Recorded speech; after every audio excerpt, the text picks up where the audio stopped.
بسم اللہ الرحمن الرحیم۔ السلام علیکم ورحمۃ اللہ وبرکاتہ۔ پڑوسی پڑوسی ہوتا ہے اگرچہ یہودی ہو۔ حضرت عبداللہ بن عمر رضی اللہ تعالیٰ عنہ کے لیے ایک مرتبہ ان کے گھر میں بکری ذبح کی گئی۔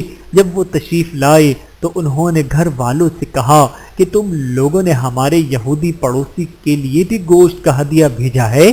تم لوگوں نے ہمارے یہودی پڑوسی کے لیے بھی گوشت کا ہدیہ بھیجا ہے۔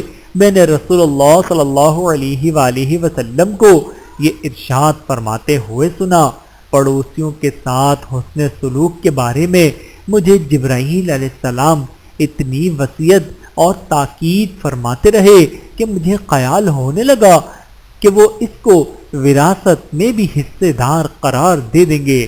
بحوالہ سنن ترمذی حدیث نمبر 2007۔ اللہ تعالی ہم سب کو احادیث مبارکہ پہ عمل کرنے کی توفیق عطا فرمائے، آمین ثم آمین۔